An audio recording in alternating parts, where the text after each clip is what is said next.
So we're in the scheme of redemption still, and it was 2 weeks ago since we did this last, but 2 weeks ago where we ended, I believe, someone correct me if I'm wrong here, is you have Moses, the 70 elders, they go up Mount Sinai. And remember, Nadab and Abihu were up there, and they saw God. They saw his form in Exodus 24. I remember the first time I ever read that as just a part, I was like, I'm going to read the Bible this year for the first time in my life. And I got to Exodus 24 and I was like, what in the world is this? Why has nobody ever told me about this? And how is this going on? It's an amazing thing. And so we ended sort of talking about, okay, is this it? Have we made it back to the garden? Have we made it all the way back to the Garden of Eden? Because here's man with God on the mountain. They eat a meal together. There's clear fellowship. And so the question is, sort of as we're reading through the narrative, is have we made it back to the garden? Have we made it back? Is man back in perfect fellowship with God? And the thing that we closed with was the answer is no. And it's really unfortunate because Moses spends 40 days and 40 nights up on top of the mountain. And when he comes back down, what are they doing? Yes, false idol, that golden calf. And some versions say they rose up to play, which you can study that word. There's a lot of sexual immorality going on there.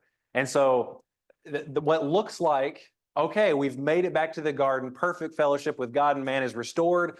Well, Genesis 3:6, the problem of sin rears its ugly head and just shows that these people need a redeemer.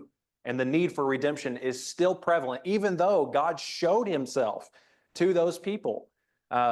They still need a redeemer. And the need for the seed promise of Genesis 3:15 and to Abraham, Isaac, Jacob, and through Judah is still needed and still to come. Okay, any thoughts or anything before we start getting into stuff that we haven't looked at yet?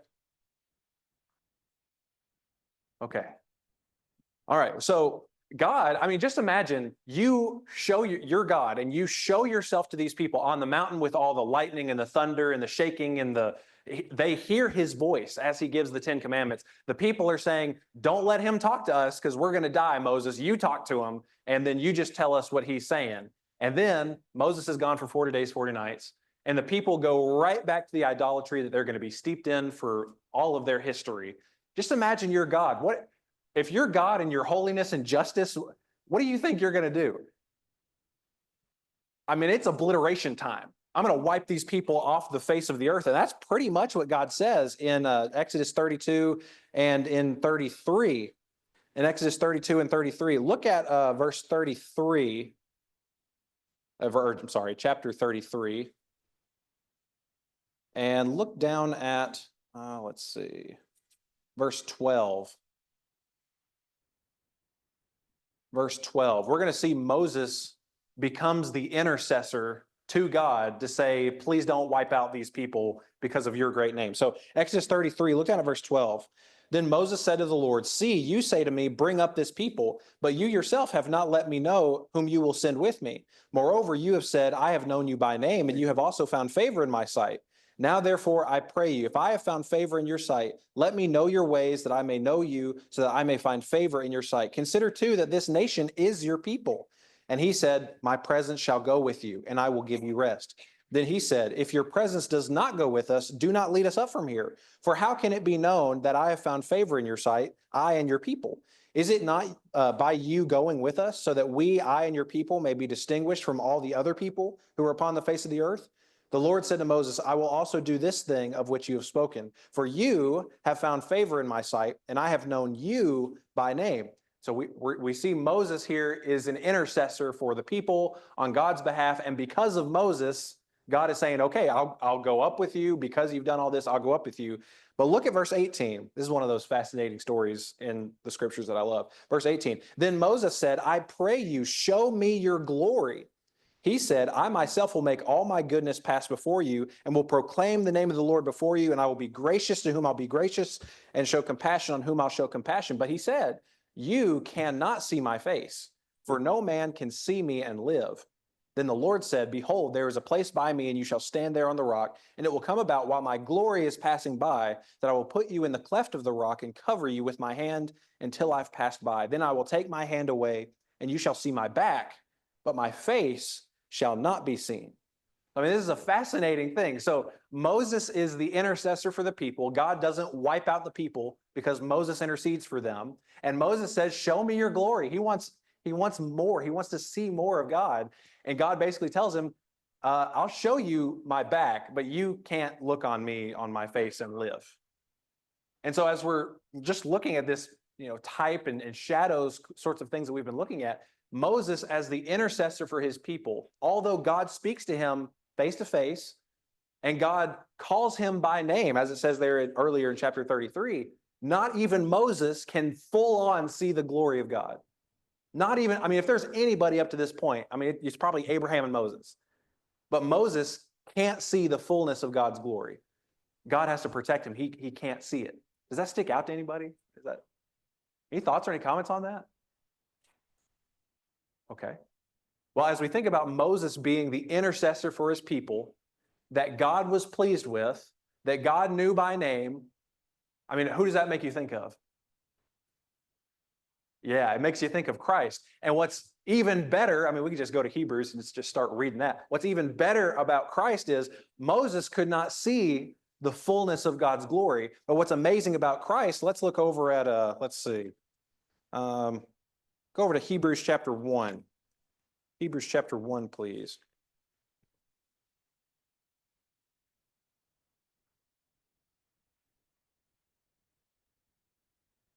Hebrews chapter 1, we'll look down at verse 3. Actually, verses 2 and 3. And 4. And the whole book. Let's just read the whole book. I'm just kidding. I'm totally joking. Hebrews 1, look with me at verse 2. In these last days has spoken to us in his Son, talking about Jesus, whom he appointed heir of all things, through whom also he made the world.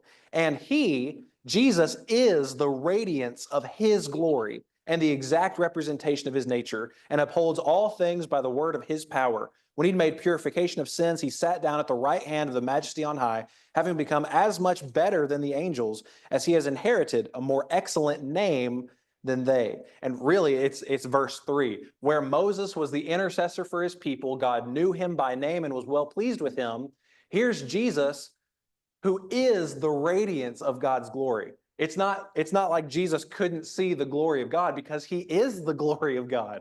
He's the radiance, the exact imprint of his nature. And that's just an amazing thing. So as wonderful as Moses is, he's not the perfect intercessor. He can't see the fullness of God's glory. But here's Jesus, who is the perfect intercessor for his people, who God is well pleased with, who gives him a more excellent name, and he is the radiance of God's glory. He's the exact imprint. That's huge. Any thoughts on that? Anything? Okay.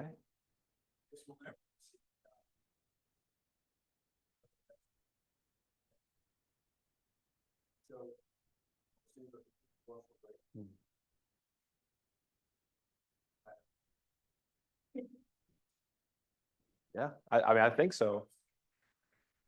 Yeah, I think so. In First John, I know where he who loves his brother sees God, or something along those lines, where it's not literally seeing God, but it is the nature and attributes of God.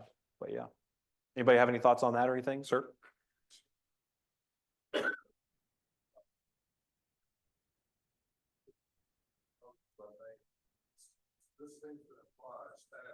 Mm.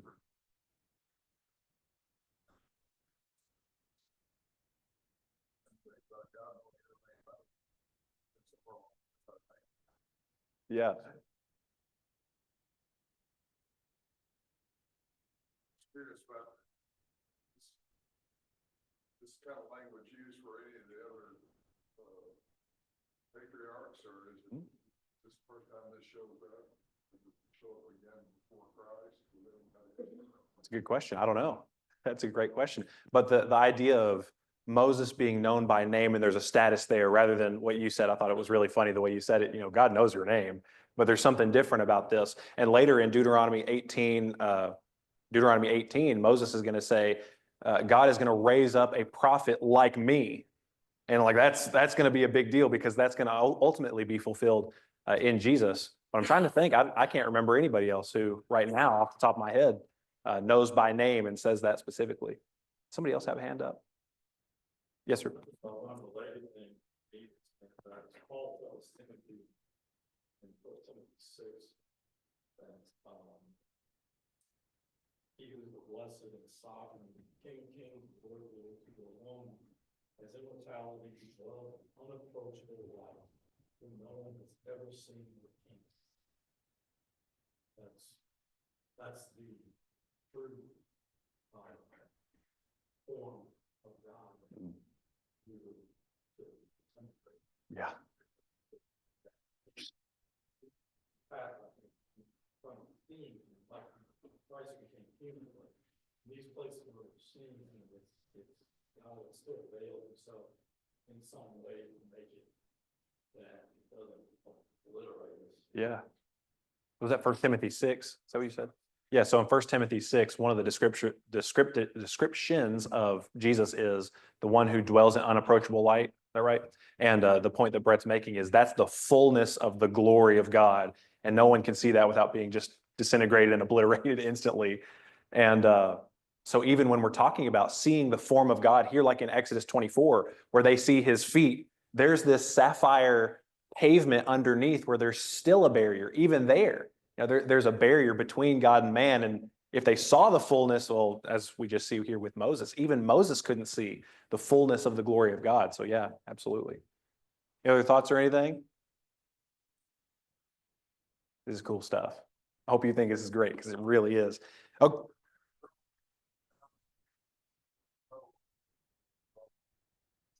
Target map in Russia somewhere because their nuclear plant at the nuclear.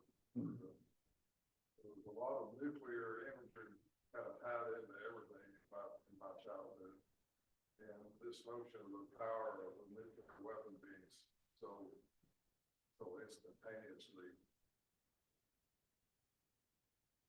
Explosive isn't big enough a word, the whole island, their whole, those places would just kind of vaporize when it hit. And that imagery got snuck into a lot of sermons at some point or another about this is the power a man can make. Just imagine what the power is that is God. And I never thought that was a particularly worthwhile lesson because we were talking about being blown up over those bombs. That's what they were talking about. It didn't seem to be the loving God I wanted to grow up worship. Yeah, we'll talk about just the glory of God. I think there was a duck and cover. I can't remember the turtle's name, but the little duck and cover, right? I mean, you look at any time a part of God's glory is revealed, everybody ducks and covers, from the holiness and glory.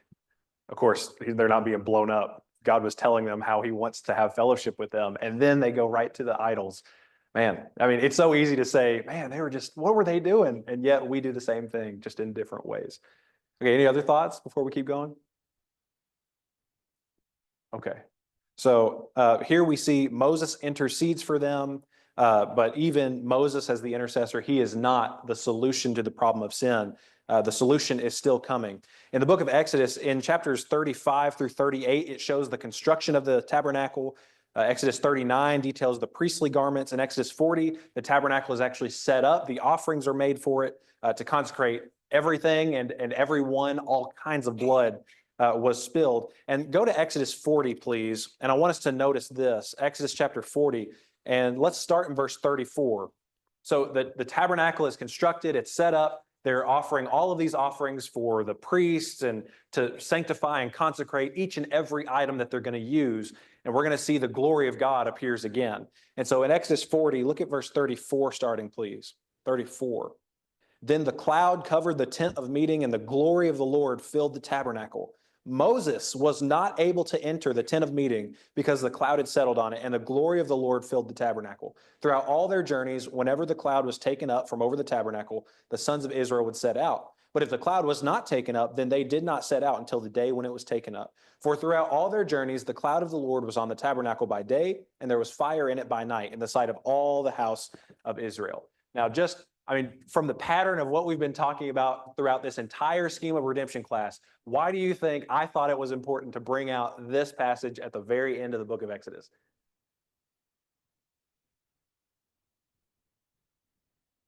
Yes, sir. The whole message since the very beginning has been God dwelling with man. In the Garden of Eden, and now the tabernacle. We will continue to see it obviously moving forward. That's that is what God desires. That's what man should desire. And this is the physical representation of what that looked like to the people of Israel. Yeah, absolutely. Absolutely. So here's the glory of God dwelling among his people. What else is really noteworthy in this passage? We just talked about it where Moses was the intercessor, and yet even Moses couldn't see the fullness of God. Here is Moses, who is known by name, has this status. Later in Deuteronomy 18, he's going to say, God's going to raise up a prophet like me. And he's talking about Jesus there. I mean, that's a huge statement to make, is it not? Moses is a big deal, and not even Moses can enter into the tabernacle when the glory of the Lord is there. I mean, that's huge, isn't it? As amazing and wonderful and pivotal as a character as Moses is, not even Moses can go in when the glory of the Lord is there. And I think that speaks volumes to Moses is not the solution to the problem of sin. He's just a part of the puzzle to bring about the solution, but not even Moses is the solution because he couldn't even go in and see the glory of God. Does that strike anybody? Anybody else here? Because it definitely strikes me for sure. Okay, any thoughts or anything? All right, so now what I'd like to do, I've told you all several times up to this point, I am super nerdy, and especially when we get to the law, I just love delving into some of the symbols and specific things about it. I've really reined myself back. What I want to do now is talk about the tabernacle, okay? And because I really think that every aspect of the tabernacle points to Jesus. Every single part of the tabernacle points to Jesus, and it really is mind-boggling stuff when we think about it. First of all, where was the tabernacle placed when the Israelites were camping around? They would set up their encampment. Where was the tabernacle placed in their camp? In the center, the very center of the camp, and every one of the tents was facing it. No matter where you were, every tent was facing the center. It was the center of their living quarters. And so this is kind of like a real quick and easy one, but I mean, who's supposed to be at the center of a Christian's life? Yeah, God, Christ. That's supposed to be the center. What's amazing, I'm going to show some pictures. I don't know if this is going to show up super well. I'll also say I don't love everything about this. What's really cool, though, is you can go online and do like a 3D walkthrough and look around. It's really cool. I don't think that every detail is exactly right, but there's a lot of things we also don't know. But let's think about the wall for a second. The wall around the tabernacle, they would set this up in Exodus 27 is where this is. Exodus 27, if you want to look over any of that while we're talking about this, the border or the wall that surrounded the tabernacle was made of linen curtains, and they were about 8.5 feet high. So 8.5 feet high is significant because if you're just walking by, you can't see what's going on in there, right? 8.5 feet high. So there's this barrier around the tabernacle that you can't see what's happening in there. You can't really look. You can't really break through it because there's a wall around it. It's taller than any person. It protected what's inside. The white linen was made from flax plants and was white. But the normal tents of the Israelites were covered in black animal skin coverings. Does that strike anybody right away? The tabernacle is surrounded in white, and yet the normal dwellings in the tents are covered in black. I mean, anybody? What do you think?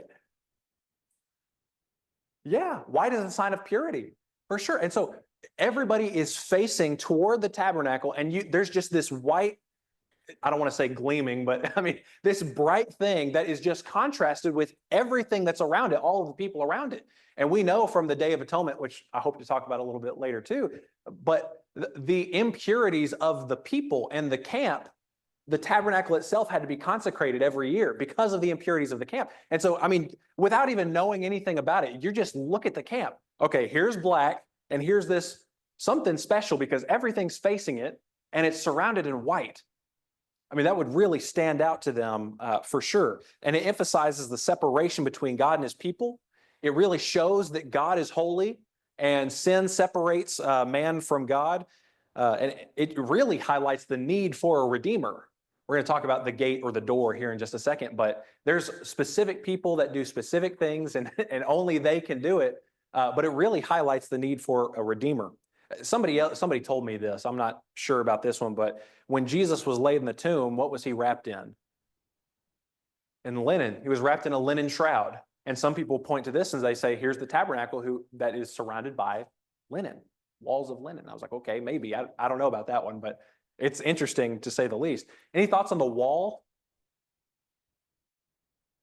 Okay, let's talk about the gate. I don't know if I zoomed in or not. Yeah, let's talk about the gate. The gate here, and this is in Exodus 27 and verse 16 here. The gate or the door or the entrance, it was closed by a curtain of blue and purple scarlet. And there's only one way in. There is only one way to get into the tabernacle, and it's on the east side, which is the way they would set it up. But all around the tabernacle, it's the white linen except for this one spot.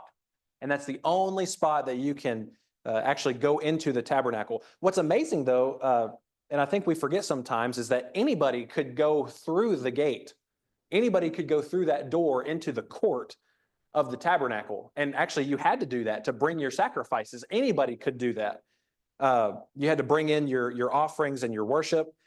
And when we're talking about gates and we're talking about doors, and we're talking about shadows of Jesus, anybody think of anything that Jesus may have said about being a gate or a door? I mean, I just gave it away. Jesus said, I am the gate. I am the door. If anyone enters through me, he will be saved and will go in and find pasture. And even more explicitly in John 14:6, he says, I'm the way, the truth, and the life. And no one comes to the Father except through me. Just like the tabernacle has one way in, there is only one way in. Jesus says, I'm the door, I'm the gate. The only way to get to the Father is through me. I mean, this is cool stuff, is it not? Has anybody thought about this before, or any thoughts on this so far? Okay.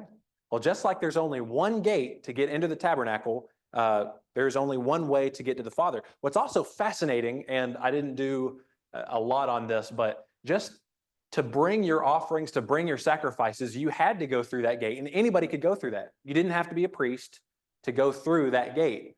And the same is true of Christ, right? Anybody can give their life to Christ and be saved and be a part of God's family. Anybody can, and that's sort of the point here. Okay, any other thoughts before we keep going? It's really cool because I like this 3D walkthrough. It's not perfect, but say you're bringing your sacrifice into the tabernacle. This is the first thing you're going to see. You walk in, boom, and there's this altar of burnt offering, and this is in Exodus 27 as well, the first 8 verses. The first thing you would see is this huge bronze altar, and it was about 7.5 feet square and 4.5 feet high. This is where we start making some distinctions because only the priests could make sacrifices. The sacrifices were for atonement or for sins or praise or worship to God. And the first thing you would see, and the first thing the people would realize is God is holy and they're not. That's the whole need for the sacrifices. I mean, the first thing you would see, you go through the gate, boom, there's blood being shed. You would smell burning animal flesh. You would see the priests, their garments would be scorched, probably covered in blood. For certain sacrifices, you actually have to put your hand on the animal's head. And I mean, this is serious stuff. And as soon as you go in, you see the need for blood to be spilled and really pointing out that you are not holy. And the only way that you can be made holy is when you do what God has told you to do in the ways that he told you to do. To be in God's presence, blood has to be shed. It's the first thing you'd see as you came into the temple.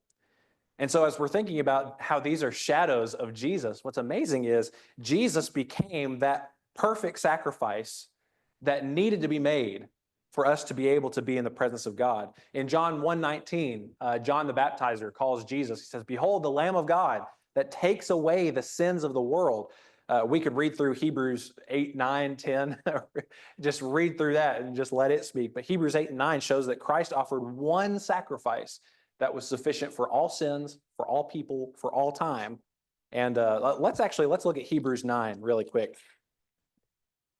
Hebrews 9, and let's look at verses 13 and 14.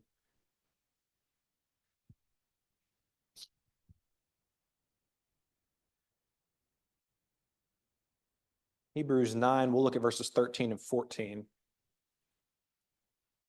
And then we're going to jump to 1 Peter after this. So if you want to go ahead and flip there and put your finger there or something, you can. Hebrews chapter 9, let's look at verses 13 and 14 together, please. And here it says, if the blood of goats and bulls and the ashes of a heifer, sprinkling those who have been defiled, sanctify for the cleansing of the flesh, how much more will the blood of Christ, who through the eternal Spirit offered himself without blemish to God, cleanse your conscience from dead works to serve the living God? And again, I would love to just read Hebrews 8 and 9, and I encourage you to do that later. But the sacrifice of Jesus, it just can't be overstated, because there would have been rivers of blood that were spilt on that altar every day, every year. I mean, it would just be unbelievable amounts of blood that were spilled. And for the Israelites, I mean, they're going in and they're seeing this. They know exactly what it looks like. They know what it smells like. Even from wherever their tent is, even if it's way out there, they can see that smoke rising. I mean, they would know, okay, this is what it means for me to come in the presence of God. Blood has to be spilled. And I think because we're so far removed, and for a lot of us, if we want to get some lunch meat or something, we just go to the aisle and pick it up. We don't have to slaughter things as much as people used to have to do. I think we forget about blood being spilled and how brutal that is.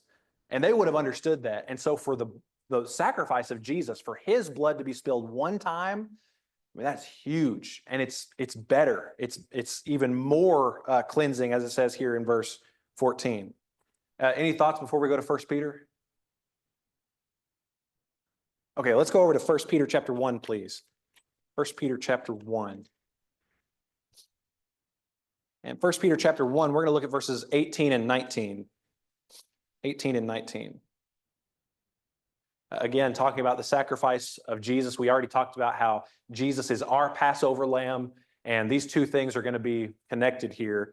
1 Peter chapter 1, let's look at verses 18 and 19 together, please. 1 Peter 1, 18, 19. Knowing that you were not redeemed with perishable things like silver or gold from your futile way of life inherited from your forefathers, but with precious blood, as of a lamb unblemished and spotless, the blood of Christ. For he was known before the foundation of the world, but has appeared in these last times for the sake of you, who through him are believers in God, who raised him from the dead and gave him glory, so that your faith and hope are in God. I mean, again, we probably talk about it. We do talk about it every week. The sacrifice of Jesus, the blood of Jesus, it just cannot be overstated. And the reason why I want to talk about it here is because for Israelites, they would have understood this to a T.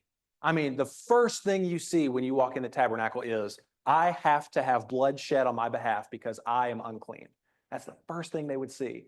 And then if you told an Israelite back in this day, after seeing rivers and rivers of blood poured, hey, there's going to be one sacrifice for all time that's going to cover everybody from all time. That'd be huge, wouldn't it? It'd be huge. Okay, any thoughts or anything? I'm going to start moving my arms around a lot. I'm getting excited. Any thoughts or anything? Okay, let's go on to the next thing. The next thing that, briefly, I want to mention the Day of Atonement and sacrifices and being outside the gate. So if you look at Hebrews 13 really quick, please. We just did a lesson right after Yom Kippur, the Day of Atonement, all about the Day of Atonement. So I encourage you to go back and listen to that if you want the details on that. But in Hebrews 13, let's look at verses 10 through 13 together, please. Hebrews 13, verses 10 through 13. What's going to make this significant is that for the Day of Atonement, the carcasses of the sacrifices were taken outside of the camp and they were burned there, so that everybody inside the camp was clean, was cleansed. And so look at Hebrews 13 and look at verse, verse 10. We have an altar, okay, I mean, right away, we have an altar. Let's think about that for a second. Okay, we have an altar from which those who serve the tabernacle have no right to eat. For the bodies of those animals and whose blood is brought into the holy place by the high priest as an offering for sin are burned outside the camp. Therefore, Jesus also, that he might sanctify the people through his own blood, suffered outside the gate. So let us go out to him outside the camp, bearing his reproach. It's just too good. I mean, you can't make this kind of stuff up. That for the Day of Atonement, they would burn up the sacrifices outside the gate and everyone would be cleansed. And here the writer of Hebrews is saying, we have an altar that those people can't eat from.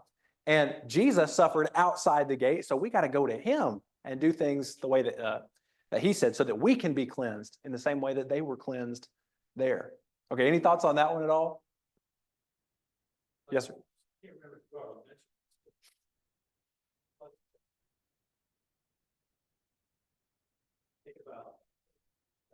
facing. Mm.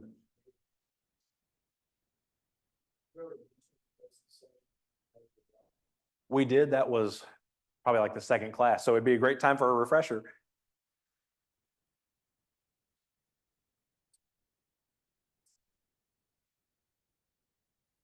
Mm.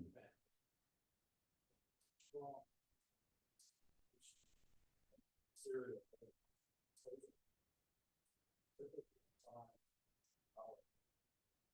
Mhm.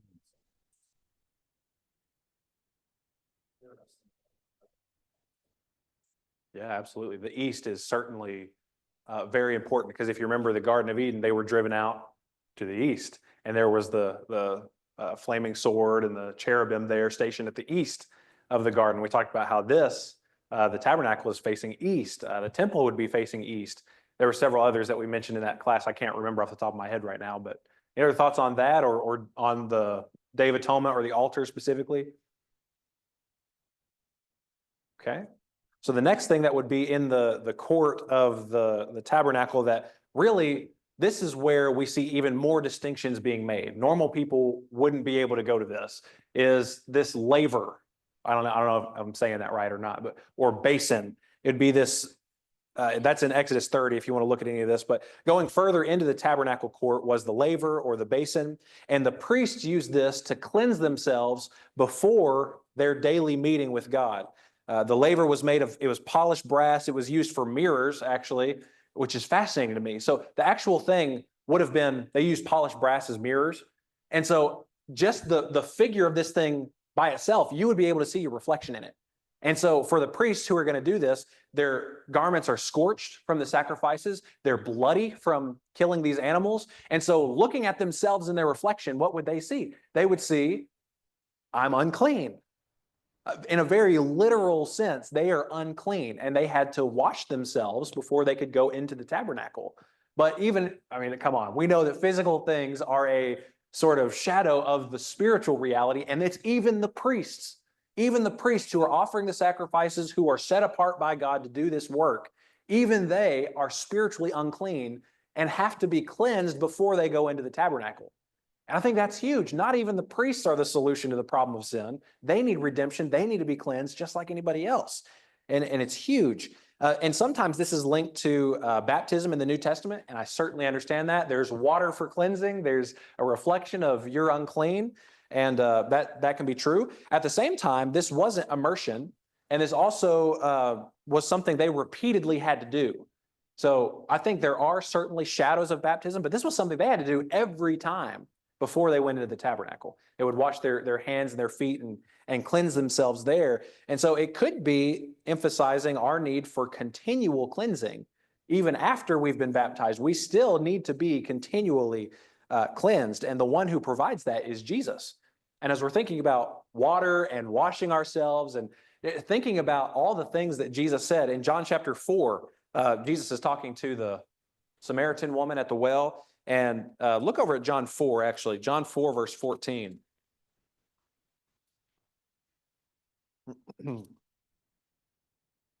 John 4, we'll look at verse 14. Oh man, I was hoping to get through more of these, but this is good stuff. I'm happy to spend some time on it. John 4, look at verse 14. We'll actually start in verse 13 here. The woman says, "You're not greater than our father Jacob, are you, who gave us the well and drank of it himself, his sons and his cattle?" In verse 13, Jesus answered and said to her, "Everyone who drinks of this water will thirst again, but whoever drinks of the water that I will give him shall never thirst. But the water that I will give him will become in him a well of water springing up to eternal life." And look over at John 7. And John 7, we'll look down at verse 37. John 7, we'll look down at verse 37. This is also one of my favorites too, the Feast of Booths or the Feast of Tabernacles. And Jesus says later, "I'm the light of the world." And just so huge and important. But here in John 7, look at verse 37. "On the last day, the great day of the feast, Jesus stood and cried out, saying, 'If anyone is thirsty, let him come to me and drink. He who believes in me, as the scripture said, from his innermost being will flow rivers of living water.' But this he spoke of the Spirit, whom those who believed in him were to receive. For the Spirit was not yet given because Jesus was not yet glorified." And so Jesus is saying, like, if you drink of this water that I'm giving to you, it's going to lead you to eternal life. And here he's talking about the Holy Spirit that the believers were going to receive. And then if you think about Revelation 21 or Revelation 22 and verse 1, I mean, there's waters everywhere. There's this river. There's all kinds of stuff there that's mentioned. And Jesus is the one who offers continual cleansing to those who come to him and makes them clean to be in the presence of God. Just like the tabernacle showed that they had to be clean before they could go into the presence of God. Okay, any thoughts on that one? Yes, sir. We've been talking about this, why we don't have all these sort of ceremonies with all these physical things today. And everything's been replaced by something spiritual. You brought that out. The sacrifice is no longer a lamb, but it's Christ. The gate there still is a gate that we have to pass through, but it is a spiritual gate. So we still have a form of these things, but you can't necessarily see them and touch them the way they could. And so when you get to this necessary step for preparing yourself and cleansing yourself before you go any further, I'm thinking about us as priests. What it reminded me of was in 1 Corinthians 11, where it talks about eating or drinking in an unworthy manner, and how if you do that, you're bringing condemnation upon yourself. So even for us, there is a way in which we have to stop and prepare ourselves and make sure we are worthy.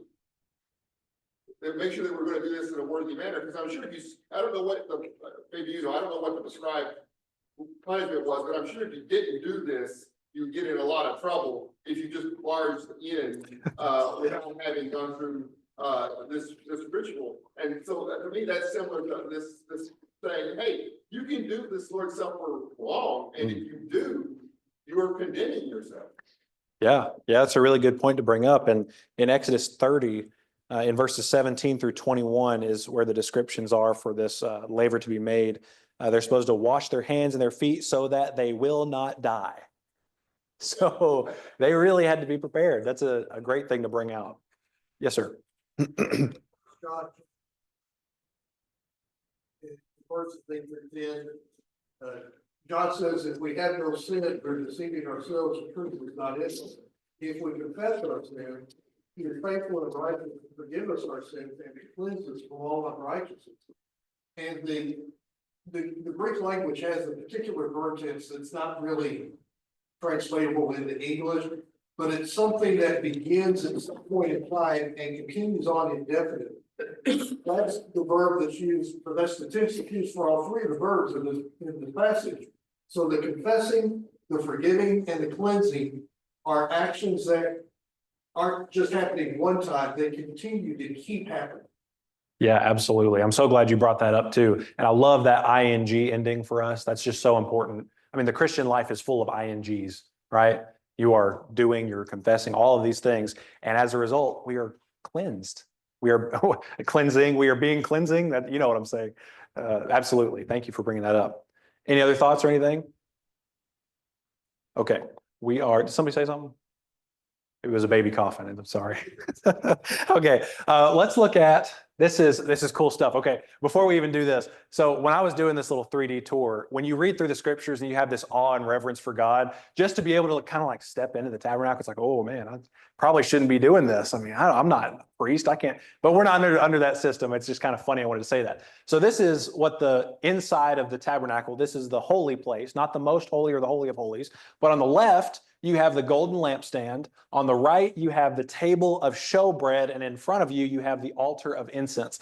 And I already mentioned that I don't love everything about the way that they did things, because you can see there's a split right in the middle of the veil. I'm like, that's not there. That's not there until Jesus shows up and splits that thing. But I think it does a good job of giving us a picture of what these things look like. And so the golden lampstand in Exodus 25 is described there. It's in the holy place. And first of all, this has a very practical function, because if you think about it, there's curtains that are covering all of the openings. There's no windows. So it'd be pretty dark in this thing, don't you think? I mean, you'd walk in there and be bumping into stuff. It's closed off. And so you have that lampstand there. The walls are covered in gold. And so when the lampstand is lit, it's going to light up the whole room. And I think that is significant, that the lampstand lights up the of the holy place. They would have needed light to do their job. Is that the first one or the second one? Let's go. Okay, so the gold paneled walls, it would illuminate the whole room. And what's fascinating, in Leviticus 24, the people were responsible to provide the oil for this lamp to burn continually. The people were responsible for providing the oil so that this wouldn't go out. I think that's going to be significant for us here in just a second. God provided light to his people. Even when darkness was there and there was no work to be done, the light was not to go out. And so as we think about how these things reflect and show Jesus, in John chapter 8, verse 12, I mentioned it just a second, it's one of my favorites, especially around the Feast of Booths. In John chapter 8, verse 12, Jesus says, I am the light of the world. And what's fascinating about the Feast of Booths is they had this illumination ceremony where there would have been these massive candelabras. And people would say that you could see the lights being lit from a good distance away. The whole city of Jerusalem would just be illuminated. And here's Jesus stands up in the court of the temple, and he says, I am the light of the world. I mean, that's huge. I mean, you can't even deny that. It's amazing. He said, I am the light of the world. Jesus is always with us. The light won't go out. Just like God led his Israelites to the promised land with a pillar of fire at night to give them light so that they could go, Jesus leads his people to the promised land by giving them salvation. It's huge. Jesus is the light of the world. And so I think this stuff points to him. Any thoughts on golden lampstand? Okay. Sir? You got 7 candles on there. Revelation talks about the 7 spirits of God before him. Yeah. I am the Spirit of God, and he's like you. Yeah. 7 candles, 7 spirits in Revelation. There's some kind of connection there. Yeah, absolutely. Any other thoughts? We talked about this one already. I think it was the same day that we talked about the East. I don't remember, but shadows of things that keep on coming back. This was shaped like a tree. I mean, you can read the descriptions in, in Exodus 25, verses 31 through 32 and verse 37. The lampstand was shaped like a tree, almond blossoms and things like that. Now, why do you think there would be a tree in the holy place where God and man dwell together? It's the garden. And so if we're trying to get back to the garden with that perfect fellowship and relationship with God, God says, this is the way you've got to do it. And we're going to see that it doesn't work out as well as it should have because people are going to get in the way. But that's still where we're getting to, is the tree of life. And we talked about how Jesus is the tree of life. We talked about a lot of stuff then. It was great. Any thoughts? Anything else? Golden lampstand, maybe inside the holy place?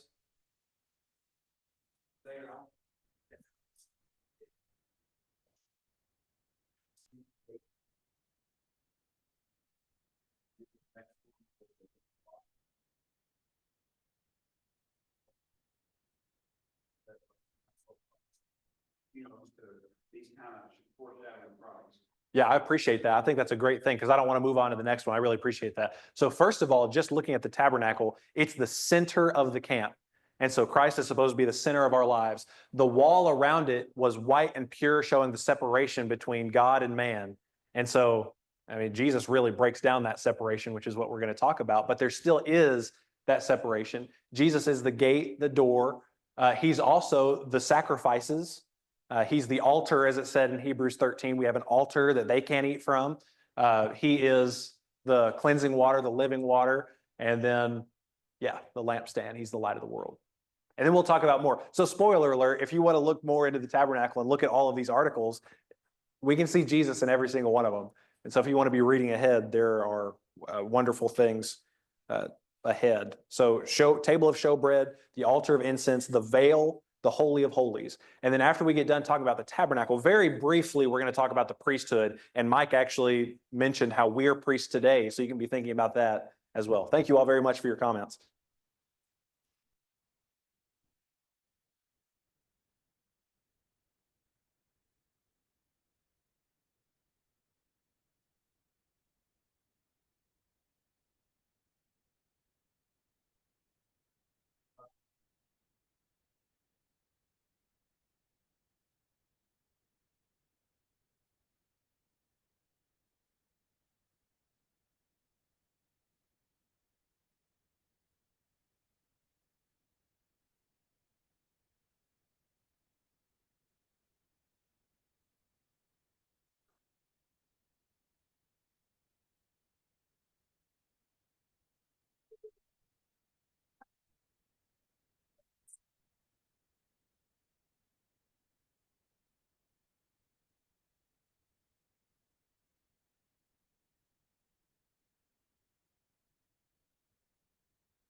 Yeah.